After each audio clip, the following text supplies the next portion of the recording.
నమస్తే, నా పేరు దేవేంద్ర యాదవ్. ప్రజా ఎన్కౌంటర్ న్యూస్కి స్వాగతం. మన ప్రతిరోజు మార్నింగ్ న్యూస్లో ప్రజా ఎన్కౌంటర్లో వచ్చిన మన వార్తాపత్రికలో వచ్చిన ప్రధానమైన వార్తలు, వాటి యొక్క వాస్తవాలు అవాస్తవాలు తెలుసుకునే ప్రయత్నం చేద్దాం.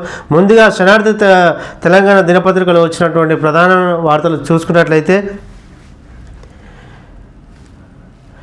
విచారణలో జాప్యం ఎందుకు, నత్తనడకన తెలంగాణ కేసులు అని చెప్పుకుంటూ ఇలా ప్రధానమైన కథనం రావడం జరిగింది.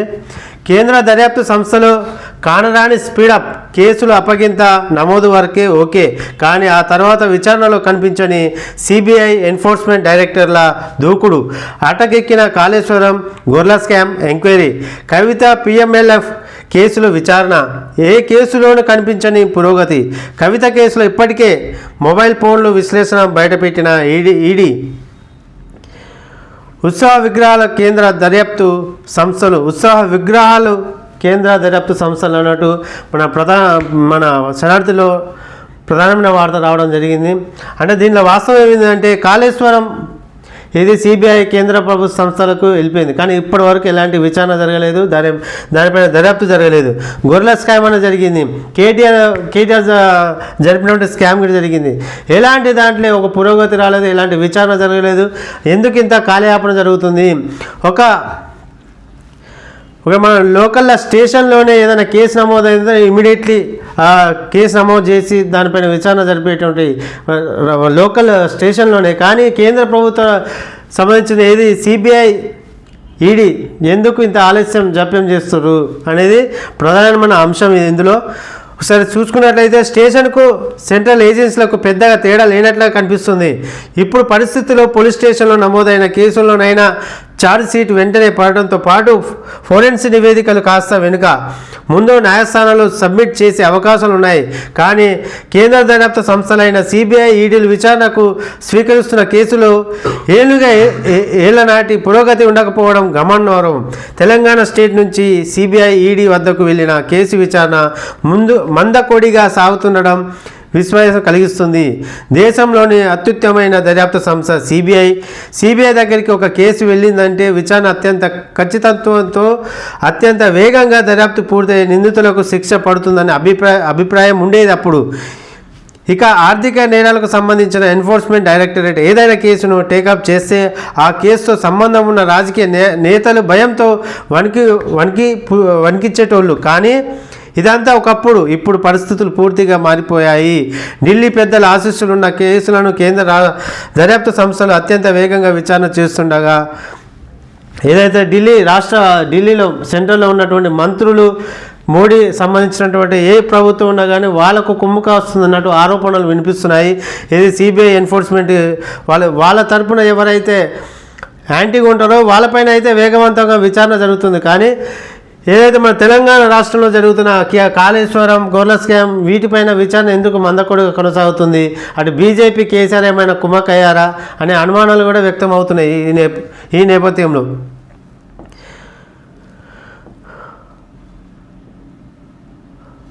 బీఆర్ఎస్ బీజేపీ దొందే, ఈ రెండు పార్టీలు ఒకే తాను ముక్కలు, ఉమ్మడికి కాంగ్రెస్ను ఓడించాలని చూస్తున్నాయి. కాళేశ్వరం కేసును సిబిఐకి అప్పగిస్తే కేసీఆర్ కేటీఆర్ హరీష్ రావులను బీజేపీ నేతల అరెస్ట్ చేస్తామన్నారు. కేసు సిబిఐకి ఇచ్చి 3 నెలలు అవుతుంది, అయినా ఇప్పటి వరకు ఎలాంటి చర్యలు తీసుకోలే. అందుకే బీఆర్ఎస్ బీజేపీ ఒకటేనని చెప్తున్నా.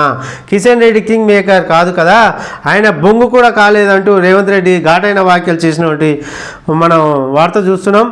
రాజకీయంగా బీజేపీ బీఆర్ఎస్ పార్టీల మధ్య స్పష్టమైన అవగాహన ఉందని, రెండు పార్టీలు దొందేనని ముఖ్యమంత్రి రేవంత్ రెడ్డి అన్నారు. భాజపా భారస ఒకే తాడు ముక్కలుగా అభివర్ణించారు రేవంత్ రెడ్డి. బుధవారం జూబ్లీస్ ఉప ఎన్నికల్లో మొత్తానికైతే జూబ్లీస్ ఎన్నికల్లో రేవంత్ రెడ్డి ఫుల్ బిజీగా ఉన్నట్టుగా కనిపిస్తుంది.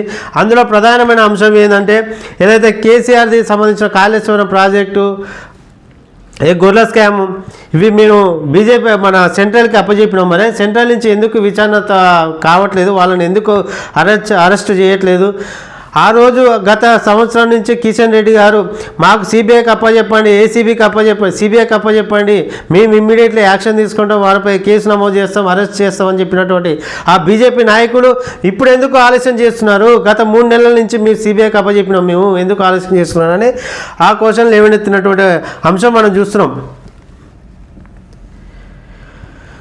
బస్తీ మీద సవాల్ అంటూ కేటీఆర్ మనం చూస్తున్నాం. హైదరాబాద్ అభివృద్ధిపై చర్చకు రావాలి, సీఎం రేవంత్ రెడ్డికి KTR challenge. Date, time, place Revanth Reddy fix చేయాలి. చెత్త ఎవరిది, సత్తా ఎవరిదో తేలుతుంది. మీ 2 ఏళ్ళ అభివృద్ధి ఏంట్లో పబ్లిక్కి అర్థమైంది. స్వచ్ఛ సర్వేక్షణలో మేము 30 అవార్డులు సాధించాం. హైదరాబాద్ను బెస్ట్ క్వాలిటీ సిటీగా మార్చాం. కేసీఆర్ హయాంలో సీసీ కెమెరాలు అమర్చాం. ప్రతి పల్లె వీధికి ఎల్ఈడి బల్బులు పెట్టాం. కానీ మీరు వచ్చాకే పగటిపూట మర్డర్లు జరుగుతున్నాయి. ముంబై పోలీసులు వచ్చి నగరంలో 1000 కోట్లు డ్రగ్స్ పట్టుకునే వరకు సోయలేదు. సీఎం రేవంత్పై కేటీఆర్ ఘాటు విమర్శలు. ఏమని చెప్తుండు? మీ 2 ఏళ్ల పాలనలో మర్డర్లు ఎక్కువైపోతున్నాయి, మర్డర్లు పరిపాలన లేదు, పరిపాలన మొత్తం గాలికి ఇసేసారు. బస్తీ మీద సవాల్ అంటూ రేవంత్ రెడ్డికి సవాల్ విసిరినటువంటి మన వార్తను మనం చూస్తున్నాం. 10th విద్యార్థులకు సంజయ్ నజరానా, మోదీ గిఫ్ట్గా ఎగ్జామ్ ఫీజులు చెల్లింపు.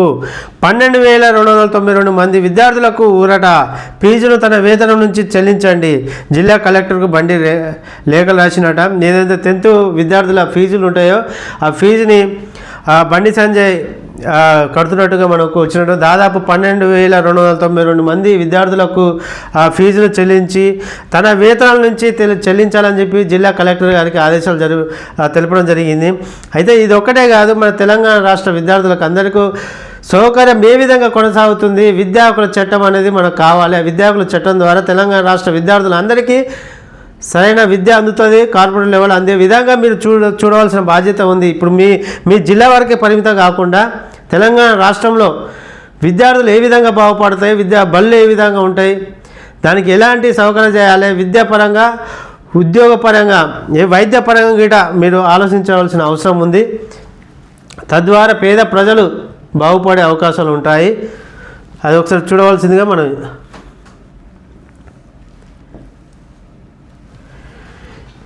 ఈవీ దుమారం 30% పెరిగిన అమ్మకాలు.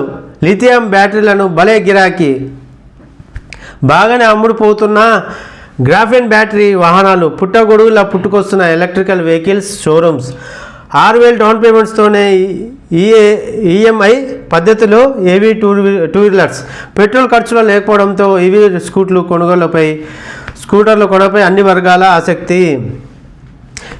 ఇవి ఎలక్ట్రికల్ బండ్లు ఉన్నాయో వాటిపైన ఎక్కువ ఆసక్తి కలిగిస్తున్నారట ప్రజలు.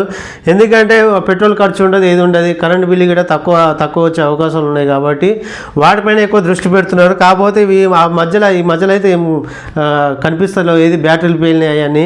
దానికి ఏదో సిద్ధాంతం ఉంది. లిథియం బ్యాటరీస్ వల్ల ఎలాంటి పేలుడు అనేది సంభవించదు కాబట్టి వీటిపైన ఎక్కువ ఆసక్తి చూపిస్తున్నారట. అయితే దాదాపు 12 నుంచి 15,000 పాపులేషన్లో 12,000 నుంచి 13,000 పాపులేషన్లో ఒక అవుట్లెట్ 4-5 అవుట్లెట్లు నియమిస్తున్నారట. ఏది షోరూమ్లు, ఎలక్ట్రికల్ బ్యాటరీకి సంబంధించినటువంటి షోరూమ్లు. మరో వార్త చూసుకున్నట్లయితే యూపీలో తీవ్ర విషాదం. రైలు ఢీకొని 6 మృతి. రైలు పట్టాలు దాటుతుండగా ప్రమాదం. మిర్జాపూర్ చునార్ జంక్షన్లో ఘటన. సీఎం యోగి ఆదిత్యనాథ్ తీవ్ర దిగ్భ్రాంతి వ్యక్తం చేసిండు. రోడ్లు రైళ్ల పట్టాల నుంచి దాటుతున్న క్రమంలో రైలు వచ్చి ఢీకొట్టినదట. దాదాపు చాలామంది 4-5 చనిపోయినట్టు మనం చూస్తున్నటువంటి వార్త అది. మరో వార్త చూసుకున్నట్లయితే భక్తి పరవశం. కార్తీక పౌర్ణమి వేళ శివాలయాలకు పోటెత్తిన భక్తులు. ఉదయం నుంచి ఆలయాల వద్ద భక్తుల తాకిడి. 1000 స్తంభాల గుడి వేములవాడలో భక్తజన సందోహం. ఇక భక్తి నిన్న ఏదైతే కార్తీక పౌర్ణమి జరిగిందో భక్తుల సందేహం. ప్రతి శివాలయ గుళ్ళల్లో చాలామంది భక్తులు వచ్చి తమ దర్శనాలు కూడా చేసుకోవడం జరిగింది. 1000 స్తంభాల గుడి వద్ద, వేములవాడ గుడి వద్ద చాలామంది జన సందోహంగా ఉన్నట్టుగా మనం చూస్తున్న వార్త. కర్ణాటకలో దారుణం. బీదర్ జిల్లాలో ఘోర రోడ్డు ప్రమాదం. ఢీకొన్న కారు, డీసీ వాహనం. ముగ్గురు తెలంగాణ వాసుల మృతి, మరో ఇద్దరికి తీవ్ర గాయాలు. గాన్గాపూర్ అమ్మవారి దర్శనానికి వెళ్ళి వస్తుండగా ప్రమాదం.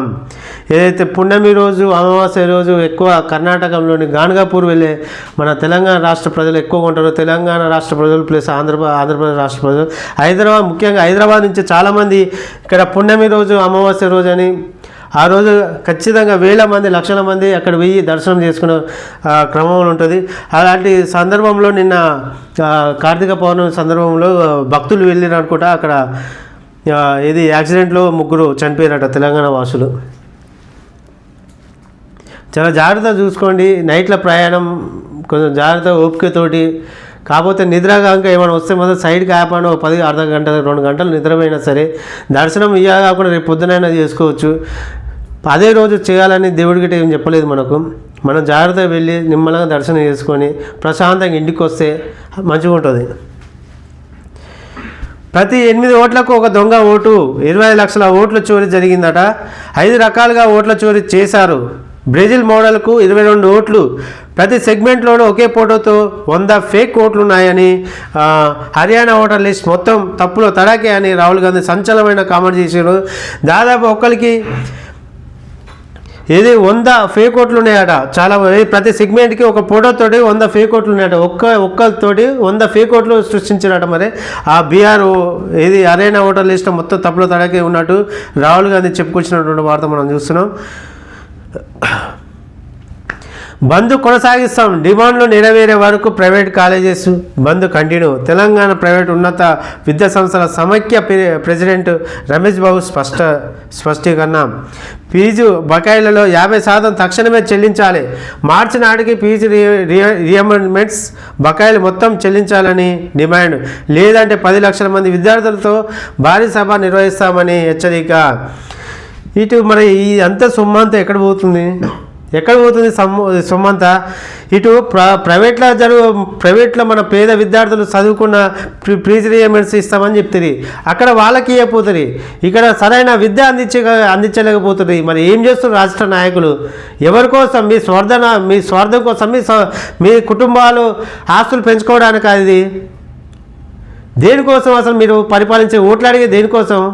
ఇక్కడ ప్రైవేట్ పాఠశాలలో మన పేద విద్యార్థులు, మన గవర్నమెంట్ విద్యా సంస్థ సరిగా లేదని చెప్పి ప్రైవేట్ విద్యా సంస్థలకు పోతున్నారు. అక్కడ ఫీజు రియంబర్స్ ఇస్తా అని చెప్తుంది. అక్కడ ఇవ్వకపోతుంది. అక్కడ సర్టిఫికేట్ ఇవ్వట్లేదా వాళ్ళు? అక్కడ యజమాని ఇవ్వట్లేదా? వాళ్ళతోటి ఏది మాట ముచ్చట ఏది ఉండదు. మొత్తం మునిగేది మొత్తం మన పేద విద్యార్థులు మాత్రమే.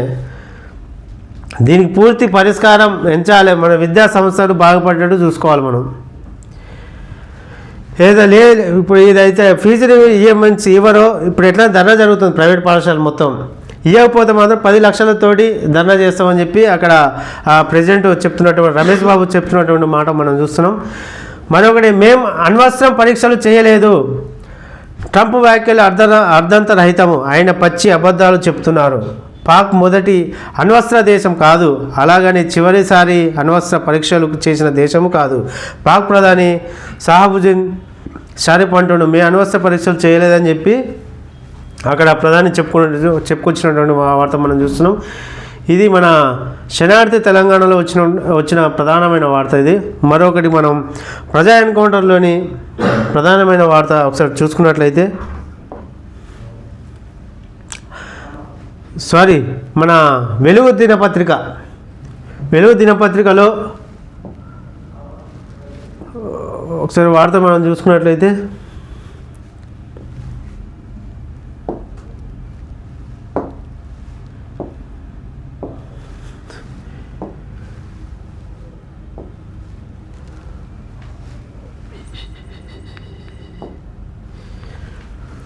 రెండు కోట్లలో 25 లక్షల ఫేక్. 2 కోట్ల జనాభాలు ఉంటే దాంట్లో 25 లక్షలు ఫేకే ఉన్నాయట. హర్యానా ఎన్నికల్లో ఓటు చోరీ అంటూ రాహుల్ గాంధీ చెప్పుకొచ్చిన మాట మనం ఇంతకుముందు చూసిందే. రాష్ట్రంలో ఓటర్ జాబితాలో 12.5% నకిలీవే. అంటే ప్రతి 8 మంది ఓటర్లలో ఒకరు నకిలీ. లేకుంటే 2024 ఎన్నికల్లో మేమే గెలిచేవాళ్ళం. బీజేపీ గెలిచేందుకు ఎన్నికల సంఘం సహకరించింది. బ్రెజిలియన్ మోడల్ ఫోటోతో 10 చోట్ల 22 ఓట్లు. ఇందుకు నా దగ్గర ఉన్న హెచ్ ఫైల్స్ రుజువులు. నేను 100% పక్క ఆధారాలతో మాట్లాడుతున్నా అంటూ రాహుల్ గాంధీ చెప్పుకొచ్చిన వాటి మనం చూస్తున్నాం. డూప్లికేట్ ఓట్లను ఈసీ ఎందుకు తొలగించడం లేదు? ఓట్ల చోరీ ద్వారా జెన్జాడ్ భవిష్యత్తును లాక్కుంటున్నాయి.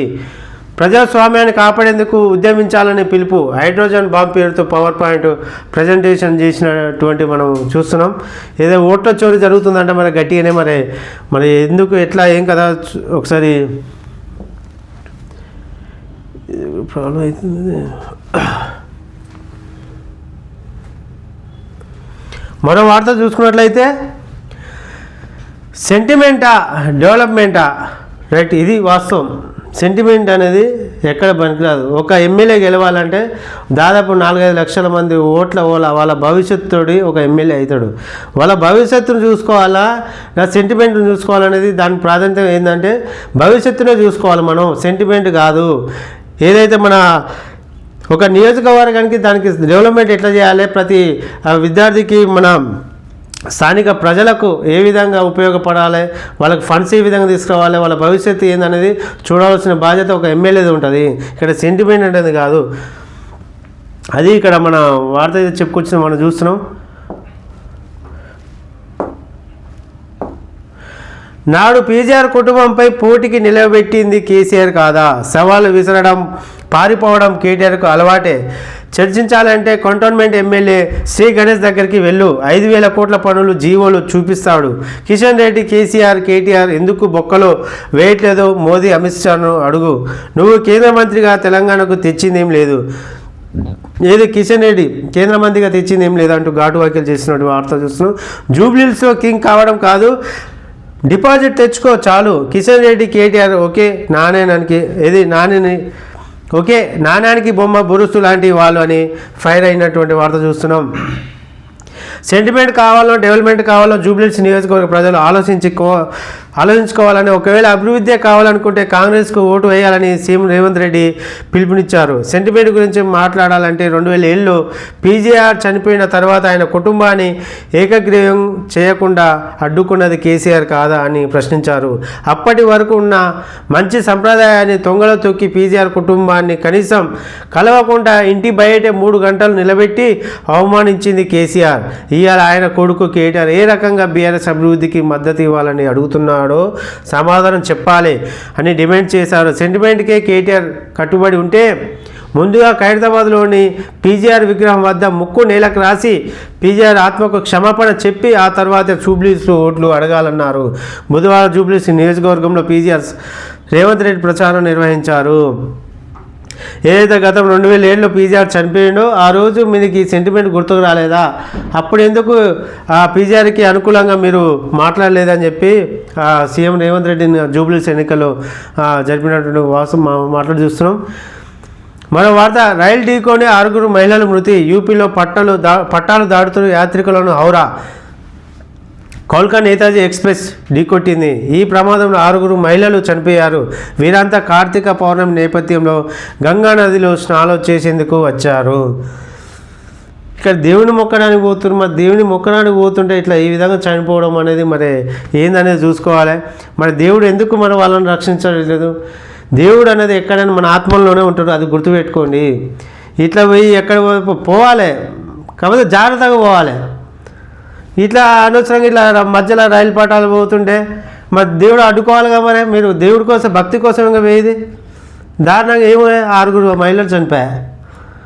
వాళ్ళ కుటుంబాలు రోడ్డు మీదకి వచ్చాయి. వాళ్ళ పిల్లల భవిష్యత్తు ఏ విధంగా కావాలి? ఇప్పుడు భక్తి ఎంత ఉండాలో అంతే ఉండాలి. జాగ్రత్త చూసుకోవాలి. మన శరీరం, మన కుటుంబం, మన బాధ్యత ఉంటుంది తప్ప దేవుడు వచ్చి ఏం చేసేది ఉండదు.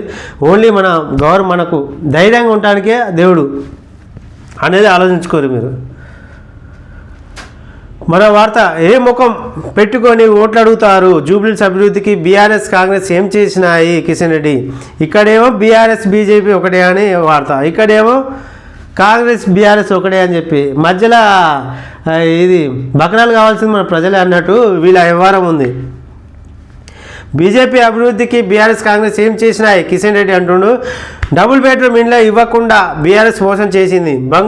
బంగారు తెలంగాణ కాదు, కుటుంబాన్ని బంగారం చేసుకున్నారు. 2 ఏళ్లైనా కాంగ్రెస్ ఒక్క హామీని నెరవేర్చలే. జూబ్లీస్ అభివృద్ధి బీజేపీతోనే సాధ్యమని వెల్లడి.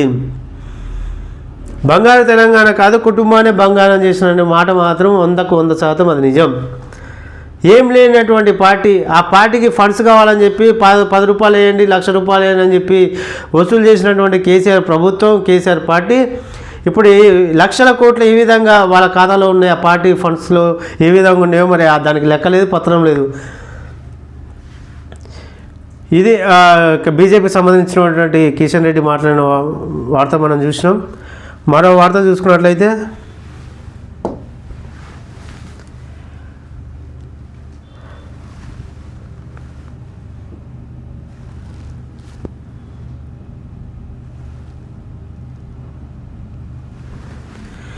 $5,000 కోట్లతో జూబ్లీహిల్స్ అభివృద్ధి చేసిన అని చెప్పి కేటీఆర్ చెప్పుకొచ్చినటువంటి వార్త చూస్తున్నాం.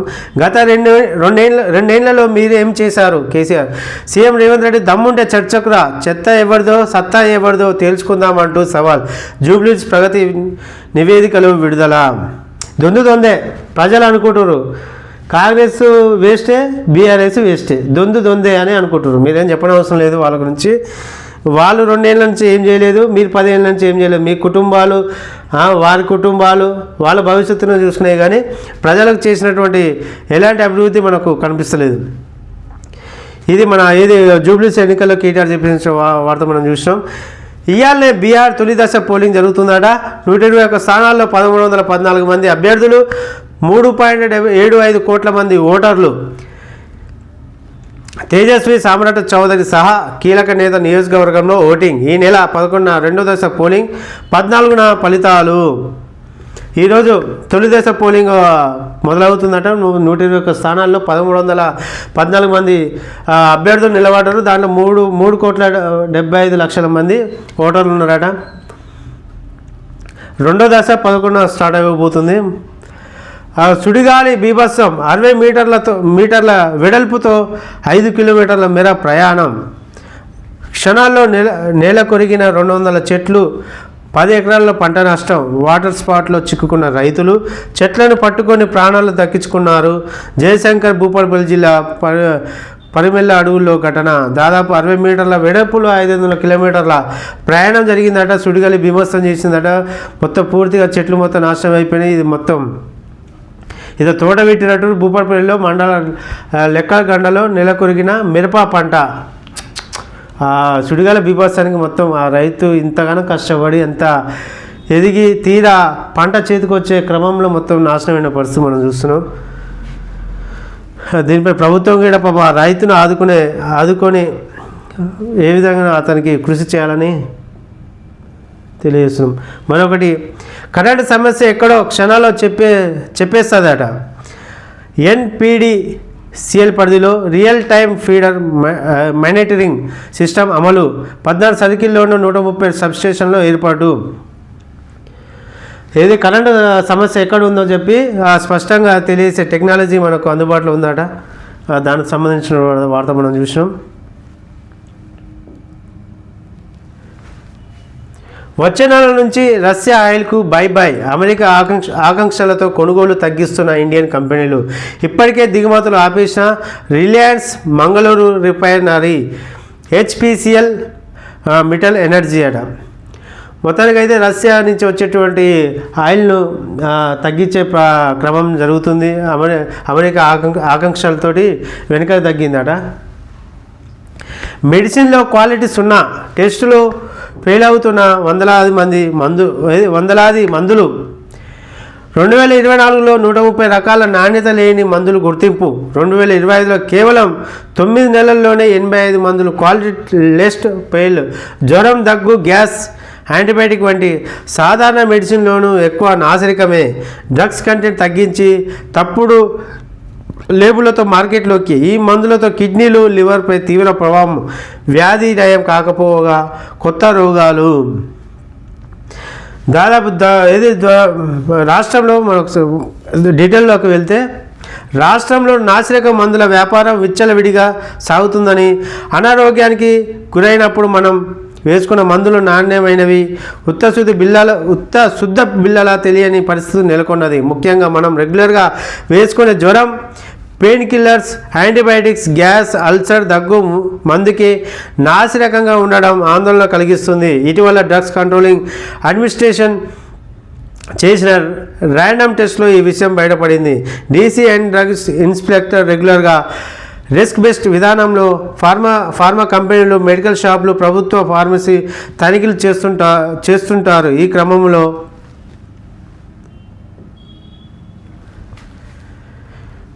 అనుమానం వచ్చిన మందుల శాంపిల్ సేకరించి టెస్టుల కోసం స్టేట్ ల్యాబ్కు పంపిస్తారు.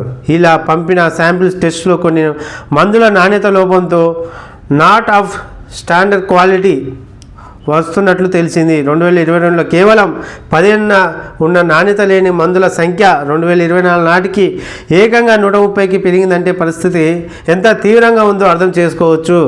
అదే కనీసం మనం కడుపు నొప్పి, గ్యాస్ ట్రబుల్, దగ్గు, జ్వరం, ఒక పెయిన్ కిల్లరు, ఈ టాబ్లెట్ల గీట నాణ్యత లేకుండా చేస్తే దానివల్ల లివరు, కిడ్నీలు ఎఫెక్ట్ అవుతున్నాయట. మరి వైద్య వ్యవస్థ కూడా పూర్తిగా వైఫల్యం చెందుతుంది. రాష్ట్ర ప్రభుత్వం పూర్తిగా దానిపైన ఉన్నతాధికారులు క్షమించి చేసి ఎప్పటికప్పుడు ఏదో ఇన్స్పెక్షన్ చేసి తనిఖీలు చేయాల్సిన బాధ్యత కంపల్సరీ ఉంటుంది. దానిపైన చూడాలి. ఎందుకంటే మినిమం టాబ్లెట్ల గిట ఒక భరోసా లేకుండా పోయింది ఇక్కడ మెడికల్ షాపులలో ఎక్కడ ఏది కొన్నా కానీ.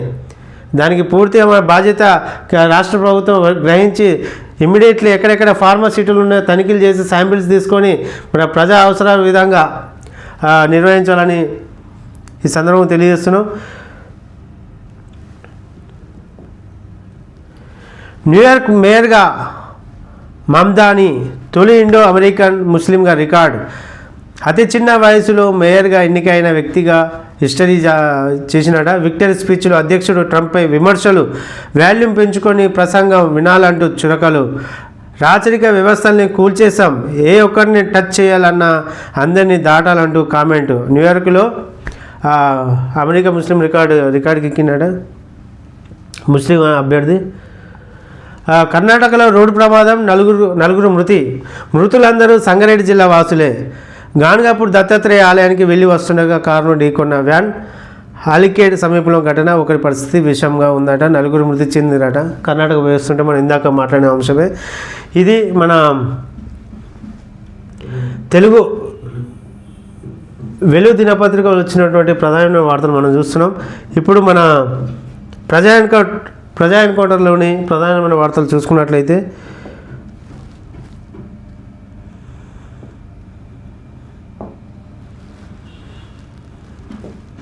అది ఓపెన్ చేయలేదు. Last second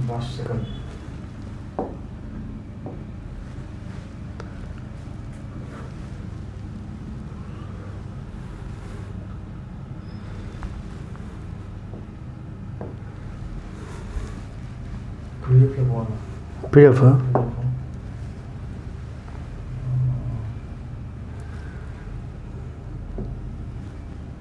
first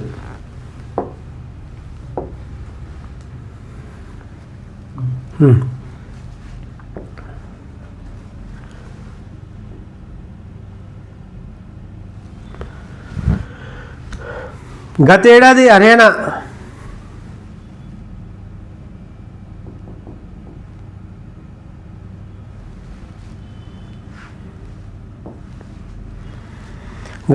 Haryana assembly ఎన్నికల్లో ఓట్ల చోరీ జరిగిందంటూ 25 లక్షల ఓట్లు నకిలీవేనని గుర్తించాం. రాహుల్ గాంధీ చెప్పుకొచ్చిన వార్త మనం చూస్తున్నాం. గతేడాది హర్యానాలో పూర్తిగా ఓట్లది మాత్రం మరి ఏందో ఇంకా దొంగ ఓట్లు అయితే జరుగుతున్నాయట. మరి ఓట్లకు సంబంధించిన అధికారులు గిట్ట మరి దానిపైన పర్యవేక్షణ చేయాల్సిన అవసరం ఉంది ఎంతైనా. మల్టీప్లెక్స్లలో మండుతున్న ధరలు, ఇలా అయితే థియేటర్ల మూత తప్పదు, హెచ్చరించిన సుప్రీంకోర్టు. దేశంలో సింగిల్ స్క్రీన్ థియేటర్లు బాగా తగ్గిపోయాయి, మల్టీప్లెక్స్ల హవా నడుస్తుంది. అయితే టికెట్ రేట్లు దగ్గర నుంచి తినే వస్తువుల వరకు మల్టీప్లెక్స్ ధరలు ఆకాశాన్ని అంటుతున్నాయి. మినిమం టికెట్ ధర 200 రూపాయల పైనే ఉంటుంది. కొన్ని మల్టీప్లెక్స్లో వాటర్ బాటిల్ ధర 100 రూపాయలు, కాఫీ ధర 700 రూపాయలు ఉంటుంది. సాధారణ మధ్య తరగతి కుటుంబాలు మల్టీప్లెక్స్లకు వెళ్ళే పరిస్థితి కనిపించడం లేదు. దీన్ని దృష్టిలో పెట్టుకొని మల్టీప్లెక్స్లపై భారత్ అత్యున్నత న్యాయస్థానం ఆగ్రహం వ్యక్తం చేసింది. అత్యధిక ధరలు ఇలాగే కొనసాగితే సినిమా హాల్లో మూసుకోవాల్సిన వస్తుందని హెచ్చరించింది. మల్టీప్లెక్స్లో టికెట్ రేట్లు 200 రూపాయల వద్ద ఉండాలని కర్ణాటక ప్రభుత్వం నిర్ణయం తీసుకుంది. దీనిపైన మల్టీప్లెక్స్ అసోసియేషన్ ఆఫ్ ఇండియాతో పాటు మరికొంతమంది హైకోర్టును ఆశ్రయించారు. నిజం వాస్తవంగా మన సినిమా చూడడానికి వెళ్ళాలంటే ఈ మామూలుగా మూతపడే పరిస్థితులు అయితే ఏర్పడుతున్నాయి. చిన్న అప్పట్లో నుంచి గతం నుంచి ఉన్నాయి. అప్పుడు ఎట్లా ఉన్నాయో ఇప్పుడు అట్లా అదే పరిస్థితులు ఉన్నాయి. మెయిన్ ప్రధానంగా మల్టీప్లెక్స్లలో వాటి కాపీ ధర 200 రూపాయలు ఆట. ఒక కాపీ తాగాలంటే 700 రూపాయలు, ఒక వాటర్ బాటిల్ తాగాలంటే 100 రూపాయలు. ఈ విధంగా రేట్లు ఉంటే మధ్యతరగతి కుటుంబాలు ఏ విధంగా మల్టీప్లెక్స్లో పోయే అవకాశాలు ఉన్నాయి. ఇది దృష్టిలో పెట్టుకొని అక్కడ సంబంధించినటువంటి కోర్టు దానిపై చురుకలు అంటించింది. ఎంతైనా మీరు రేట్లు తగ్గియాలని చెప్పి హైకోర్టు చెప్పినటువంటి మన వార్త చూస్తున్నాం మనం. బీజేపీలో త్వరలోనే బీఆర్ఎస్ విలీనం జరుగుతుందని ఈ రెండు పార్టీలు ఒకటే అని రుజువు అయింది. గత పార్లమెంట్ ఎన్నికల్లో వీరి బంధం బట్ట బయలైందట. మైనార్టీలకు కాంగ్రెస్ అండగా ఉంటుందని సీఎం రేవంత్తో భేటీ అయిన క్రైస్తవ సంఘాల నేతలు జరుగుతుంది. ఈ బీజేపీ బీఆర్ఎస్ విలీనం అవుతుందట. మరి గత కొన్ని నెలల నుంచి మరి రేవంత్ రెడ్డి చెప్పుకుంటూ వచ్చినట్టు మనం చూస్తున్నాం. మరి అది ఎంతవరకు వాస్తవం అవాస్తవం అనేది తెలియదు. అటు బీజేపీ ఏమో బీఆర్ఎస్ కాంగ్రెస్ ఒకటే అంటది, ఇటు బీఆర్ఎస్ ఏమో బీజేపీ కాంగ్రెస్ ఒకటే అంటది. కాంగ్రెస్ ఏమో ఈ రెండు ఇట్లా ఒకరి మీద ఒకరు చెప్పుకున్నటువంటి వాస్తవాలు చూస్తున్నాం. కానీ ఇంకా దానిపైన వాస్తవం ఏందా ఏం కథ అనేది తెలియదు పూర్తిగా.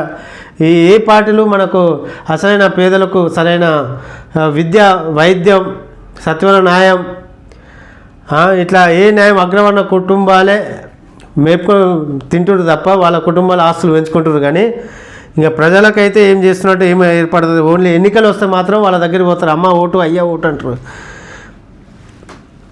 అదే ఉంది ఇప్పుడున్న రాజకీయ నాయకుల పరిస్థితి. బీహార్లో ఎన్డీఏ కూటమిదే విజయం, మరోమారు ప్రజలు పట్టం కట్టబోతున్నారంటూ నరేంద్ర మోడీ చెప్పుకొచ్చినట్టు వార్త చూస్తున్నాం. బీహార్లో గత 20 ఏళ్లలో కంపెనీ ఎరగని విజయాన్ని ఎన్డీఏ కూటమి ఈసారి సాధించబోతుందని ఓటర్లు ఆ మేరకు ఇప్పటికే ఒక నిర్ణయానికి వచ్చారని ప్రధాని నరేంద్ర మోడీ తెలిపారు. మరోసారి ఎన్డీఏదే బీహార్ అని నరేంద్ర మోడీ చెప్పుకొచ్చినట్టు వార్త చూస్తున్నాం. బీహార్ ఈసారి కూడా బీహారే అత్యంత మెజారిటీతో గెలుస్తుందని చెప్పి నరేంద్ర మోడీ చెప్పుకొచ్చిన వార్త మనం చూస్తున్నాం. దమ్ముంటే అభివృద్ధిపై చర్చిద్దాం, ఎవరి హయాంతో ఏం చేశామో వివరిద్దాం, సీఎం రేవంత్కి కేటీఆర్ సవాల్. హైదరాబాద్ అభివృద్ధిపై తనతో చర్చకు రావాలని సీఎం రేవంత్ రెడ్డి కేటీఆర్ సవాల్ విసిరారు. హైదరాబాద్ అభివృద్ధి ఎవరి హయాంలో ఏం జరిగిందో వివరిస్తామని తెలంగాణ ముఖ్యమంత్రి రేవంత్ రెడ్డికి మాజీ మంత్రి BRS working president Kalvakuntla Taraka Ramarao counter ఇచ్చారు. అసెంబ్లీ, సచివాలయ, గాంధీ భవన్ ఎక్కడైనా సరే రేవంత్ చర్చకు రెడీ అని ఛాలెంజ్ చేశారు. ముఖ్యమంత్రి రేవంత్ రెడ్డి నిరాశ దృష్టితో ఉన్నారని విమర్శించారు. అయ్యా కేటీఆర్ గారు, మీరు చెప్పేది వాస్తవమే, మీరు హైదరాబాద్ని డెవలప్ చేశారంటారు. కానీ హైదరాబాద్లో ఉన్నటువంటి ప్రభుత్వ భూములు ఏవైతే ఉన్నాయో మీ ఆధీనంకి ఏ విధంగా వచ్చినాయో, అక్రమ సంపాదన ఏ విధంగా పోయిందో, ఎన్ని కమిషన్లు తీసుకున్నారో అవి కూడా బయట పెట్టాల్సిన అవసరం ఎంతైనా ఉంది. అది చర్చిస్తే ఇప్పుడు మీరు అభివృద్ధి చేసినా అంటారు, అభివృద్ధిలో మీకు ఎంత శాతం వాటా పోయింది అనేది కూడా రావాల్సిన విషయం ఇది. బండి సంజయ్ మరో సంచలన నిర్ణయం. ఉమ్మడి జిల్లాలో ప్రభుత్వ స్కూల్ పిల్లలకు అండ. 10th విద్యార్థుల పరీక్ష ఫీజులు చెల్లించాలని నిర్ణయం ఆయా జిల్లా కలెక్టర్ లేఖ ద్వారా వెల్లడి. కరీంనగర్ పార్లమెంట్ నియోజకవర్గ పరిధిలో ప్రభుత్వ పాఠశాలలో 10వ తరగతి చదువుకునే విద్యార్థులందరికీ కేంద్ర మంత్రి బండి సంజయ్ శుభవార్త అందించారు. ఈ ఏడాది 10th ఎగ్జామ్ ఫీజును పూర్తిగా చెల్లించేందుకు కేంద్ర హోంశాఖ సహాయ మంత్రి బండి సంజయ్ కుమార్ ముందుకొచ్చారు. ఈ మేరకు ఆయా జిల్లాల కలెక్టర్లు కేంద్ర మంత్రి లేఖ రాశారు. ఆదివారం వర్గాలు తెలిపిన వివరాల ప్రకారం కరీంనగర్ పార్లమెంటు పరిధిలోని ప్రభుత్వ పాఠశాలలో 12,292 మంది విద్యార్థులకు ఫీజులు చెల్లిస్తున్నట్టు తన అతనికి బండి సంజయ్కి వచ్చినట్టు వేతనాల్లో కట్ చేసి ఆ విద్యార్థులకు ఇవ్వాలని చెప్పి ఆ జిల్లా కలెక్టర్లకు ఆదేశాలు చెప్పినట. ఆకాశంలో అద్భుతం, సూపర్ మూన్ ఆవిష్కృతి. కార్తీక పౌర్ణమి సందర్భంగా బుధవారం ఆకాశంలో అద్భుతం ఆవిష్కృతమైందట. నవంబర్ 5వ తేదీ ఆకాశంలో చంద్రుడు సాధారణంగా కంటే పెద్దగా మరింత ప్రకాశవంతంగా కనిపించాడు. బుధవారం సాయంత్రం సరిగ్గా 6:49 గంటలకు చందమామ ఈ కనువిందు చేశాడు. దీనిని బీహార్ సూపర్ మూన్ అని పిలుస్తారు. పౌర్ణమి సమయంలో చంద్రుడు తన కక్షతో తిరుగుతూ భూమికి అత్యంత సమీపంలోకి చేరడంతో ఈ అద్భుతం జరిగింది. సూపర్ మూన్ వేళ చంద్రుడు మామూలు కంటే 13% పెద్దగా 30% ప్రకాశవంతంగా కనిపించాడు. ఈసారి భూమికి చంద్రుడు మరింత దగ్గరగా వచ్చాడు. ఈ సూపర్ మూన్ ఈ ఏడాదిలో ఏర్పడిన రెండవది. చంద్రుడు భూమి చుట్టూ తిరిగే కక్ష పూర్తిగా వృత్తికారంలో ఉంటుందట. ఏదైతే నిన్న ఈ రకంగా 6:49 ఈ రకంగా కనిపించినట్టు మొత్తం సూపర్ మూన్గా కనిపించినటువంటి వార్త మనం చూస్తున్నాం. ఇది ప్రజా ఎన్కౌంటర్లోని ప్రధానమైన వార్త. వాటి యొక్క వాస్తవాలు అవాస్తవాలు మనం తెలుసుకునే ప్రయత్నం చేద్దాం. మన ప్రజా ఎన్కౌంటర్ న్యూస్లో నేను ఎందుకు ఈ ఛానల్ పెట్టాలనుకుంటే మాత్రం ఒకటే, మన 70 ఏళ్ళ నుంచి బీసీ, ఎస్టీ, మైనారిటీలు అలాగే ఉన్నత వర్గాల అగ్రవర్ణ కులాల్లోని పేదల గిట ఏ విధంగా 70 సంవత్సరాలు అన్యాయాలకు గురి చేశారు. ఒకళ్ళు తీసుకుంటారు. రాజకీయ నాయకులు రాజ్యంతో మనకు సమానమైన హక్కులు కలుగుతాయి. ఆ ఉద్దేశంతో నా గొంతుకగా నేను వినిపించాలనే ఉద్దేశంతో ఈ ఛానల్ని పెట్టడం జరుగుతుంది. ఎందుకంటే నాకు జరిగిన అనుభవాలు, అసలు జరుగుతున్న వాస్తవాలు, వీటన్నిటినీ ఒక దృష్టిలో పెట్టుకొని ప్రజలకు నా వంతు సాయంగా ఈ 4 కులాలు ఎస్సీ, ఎస్టీ, బీసీ, మైనారిటీ, అగ్రవర్ణాల్లోని పేదల గిట అసలు ఏం జరుగుతుంది రాజకీయంలో, ఈ రాజకీయ నాయకులు ఏ విధంగా మనల్ని ముంచుతుర్రు, మన అభివృద్ధి కాకపోవడానికి గల కారణాలు ఏంటి, ఇవన్నీ మీకు స్పష్టంగా వినిపించే ప్రయత్నం చేయడానికే నేను ప్రజా ఎన్కౌంటర్ న్యూస్ని మీ ముందుకు తీసుకురావడం జరుగుతున్నా. ప్రతి ఒక్కరు మన ప్రజా ఎన్కౌంటర్ పేపర్ని ఆదరిస్తారని చెప్పి, అలాగే మన ఛానల్ని ఆదరిస్తారని చెప్పి సందర్భంగా తెలియజేస్తూ సెలవు.